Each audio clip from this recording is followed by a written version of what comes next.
Hello everyone, Mythic here, and today I'm going to talk about the TWAB, or This Week at Bungie, the Bungie Weekly Update. This week it's released by DMG, the normal community manager. This week at Bungie we're sweeping up some blues. Time is flying by. TLDR, blues are going to be not dropping from playlist activities once you hit the, I believe, hard cap, because they're not helpful. So I think legendaries are going to be way more plentiful. Okay, next is the power level. The floor is the lowest possible power level for a piece of gear. So you literally cannot go below it. Soft cap, the point at which general drops stop being automatic upgrades. Powerful gear drops are not the best way to earn power. Power cap, the point at which powerful drops stop being upgrades. Pinnacle gear drops are not the only way to gain power. Hard cap, max possible power from pinnacle drops. Starting on February 22nd, the power floor will be updated to 1350. Any player who signs in and will be at the appropriate power levels to start the Witch Queen campaign, even if they've taken a recent break from the game. The general gameplay, players can reach the soft cap at 1500 by earning general gear through activity completions, chests, and more. This includes rare and legendary drops. Once reaching the soft cap, players need to earn powerful drops from vendor challenges and other objectives in the game. Once reaching the power cap of 1050, the only upgrades that players will find are endgame activities that offer pinnacle rewards.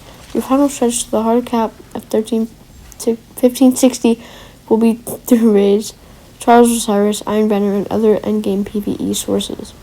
There will be adjustments to pinnacle and powerful sources as they shift yearly to focus on new seasonal content and fresh Destiny 2 expansion content offered with the Witch Queen. Keep an eye on tooltips as you start completing the activity, as will specifically note different types of rewards that they will offer. We have no doubts that more eager players will create guides within a week of launch, but hope that Power Climb is fairly easy to understand once you get your boots on the ground on February 22nd. TLDR, new hard cap is 1560. 1350 is the floor, 1500 is the soft cap, 1550 is the hard cap, and 1560 is the maximum power, excluding the artifact. And the next part is I believe it's part of the team. Okay, it's the economy feature lead, Joshua Kolinsky. Basically, once players are at the soft cap,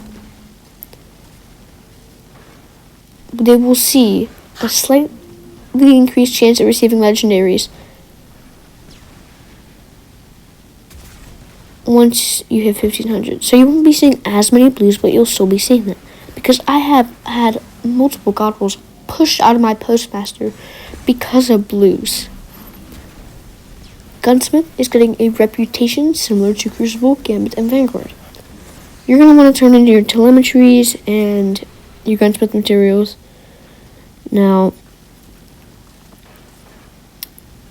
here's the changes. Instead of getting, you will be getting, they will also be removing mod components from the game. Now, this is a big thing. So, the reason they're bad is because the only real way to get them is through bounties. And who really wants to do bounties? Anyways, there are also ghost mods being removed that are Arc Analyzer, Solar Analyzer, Void Analyzer, Omnitelemetry, and Banshee Special. These are all to do with gaining reputation with Banshee as of Beyond Light, before Witch Queen. Master Raoul, Raoul's taken over. As we mentioned in the past, Master Raoul will be inheriting Spider's material in exchange duties, and the Witch Queen exchange rates should match what you know from Spider for now, but these services are being shifted to the tower as the Tangle Shore will soon be off limits to Guardians. In addition, Raoul will also be picking up some of the wares that Banshee 44 and 801s once offered, specifically the sale of enhancement prisms and Descendant shards. As noted above, this makes sense This makes space for more mods to be available for purchase during a given week. Rahul will offer these materials at the same price point as Bungie 44 and Ada 101 sold them. Enhancement Prism is the same price, 10 enhancement cores, 25 whatever planetary material, and 10,000 glimmer. Ascendant Shard will stay the same, 10,000, or not 10,000, that's it. Anyways, 10 enhancement prisms, 100 planetary materials, so whatever it's selling that day, and 50,000 glimmer.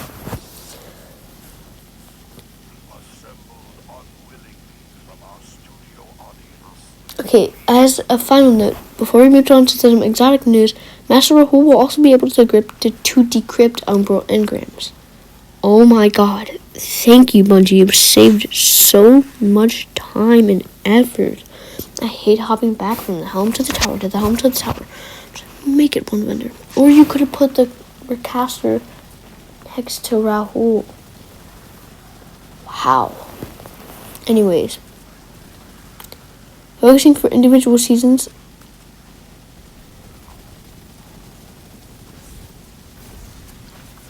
Focusing for individual season weapons and armor will live on seasonal vendors in the helm moving forward. So if you want to focus a specific weapon from a given season, you will still need to head to the helm for decryption. Now, here's Hawkmoon and Dead Man Tale. The two missions that involve each of the exotics are getting removed. They will now be going to serve for an unhealthy price point. Yeah. So you know the exotic kiosk. It'll be basically the same price, but it's not the same price. You'll be able to purchase probably, only up to 2 a week. Unless you're uber rich. Anyways, alright, so there's each of them are going to cost 1 Ascendant Shard, 1 Exotic Cipher, 125,000 Glimmer, and 200 Legendary Shards. Now, these are not going to be sold at the exotic kiosks. They're going to be sold at Xur if you own Beyond Light. Once Beyond Light is completely ended, I wouldn't say completely ended, but once Witch Queen launches, you do not need Deluxe Edition to get seasonal weapons.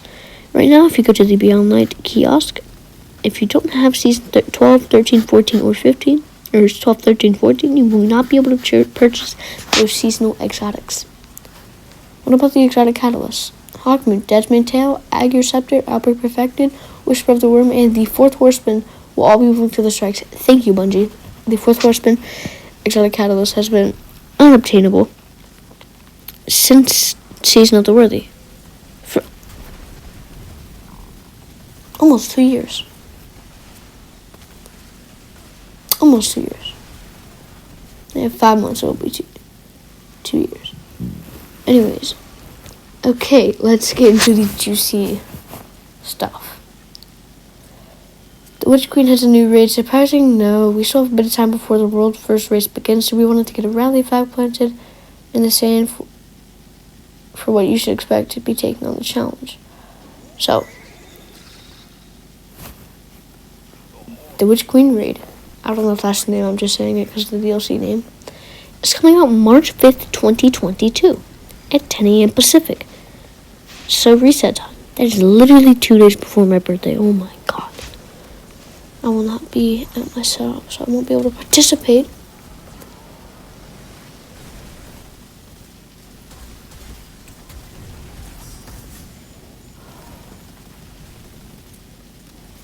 No, what they're saying is don't fake school. No one's gonna listen to that. Sorry, Bungie.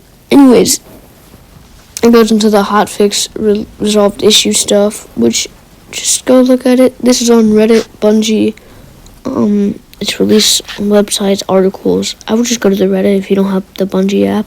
If you don't have the Reddit app, go to the Bungie.net.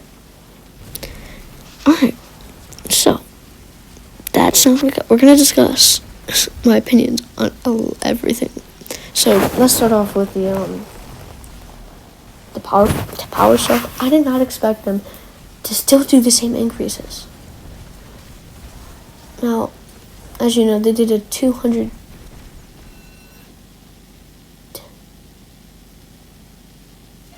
Yeah, they did a 200 increase for Witch Queen. I mean, for Beyond Light. They're doing a 220 increase. Well, you're gonna start at, they're doing 50. So, you'll only be 210 power away from Pinnacle Cap, which is actually really healthy, because you're gonna be doing if you have Witch Queen, you're gonna be doing the campaign, you're gonna be getting jobs. Hopefully weapon crafting isn't bad. My thanks were, Astacross made a really good video on this. He said we should be able to have a mastered weapon, not a masterwork, not how we have now where it's cost 17 enhancement cores to just max out or add 10 to a stack. No. We'll still have that, but you'll be able to purchase perks for a set price that you acquire. So like for Aikilo's SMG, any of the rolls I've gotten, boom, in one weapon I'll be able to switch perks to what I need. Ignition code. I guess Luna. You'll be able to make your perfect roll. Fatebringer Time Loss. Now, I don't think that would need that system because it already has. It's pretty good. But yeah, you could argue that Fatebringer and Fatebringer Time Loss have a shared perk pool, but no, we don't get into that. Yeah. So, I want to also go into the patch notes because I just want to go over general issues that have been resolved in the game.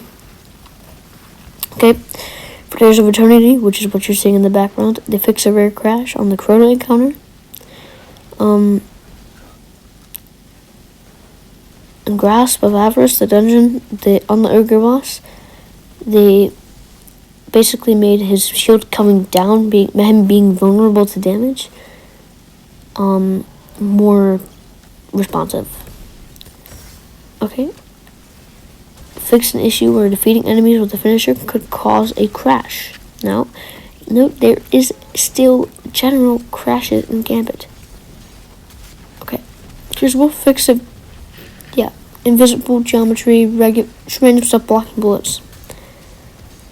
Okay, you can now equip exotic ornaments on Wishender Bow. They fixed something, the dodge mobility thing on Hunter. For now, it only goes to 100. It used to be able to, it was bugged. It could go above 100. So hunters were running like 140. I saw 140 resilience, mobility, and they were getting their dodge back really fast, like once every 10 seconds or so, whatever the timer was.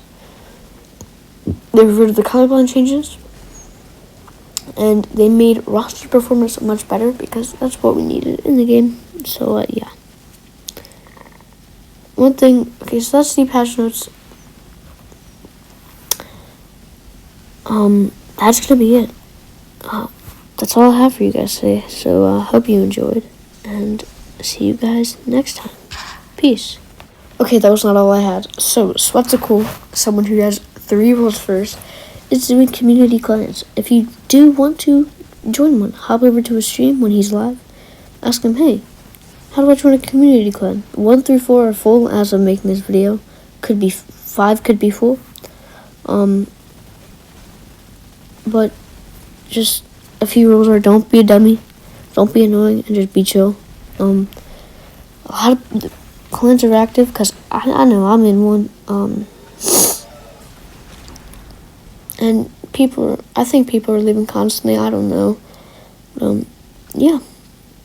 If you need a clan or you just want to leave your clan because they're toxic or whatever, join a community clan. Because trust me, you might think, oh, it's just a bunch of blueberries. It's not. For some communities, it's like that. Some it's not. And even then, why would you leave? Just help them out. So yeah, that's gonna be it for the video. I'm gonna make another video about the Aikilo's SMG at the Postmaster, or not the Postmaster, Banshee.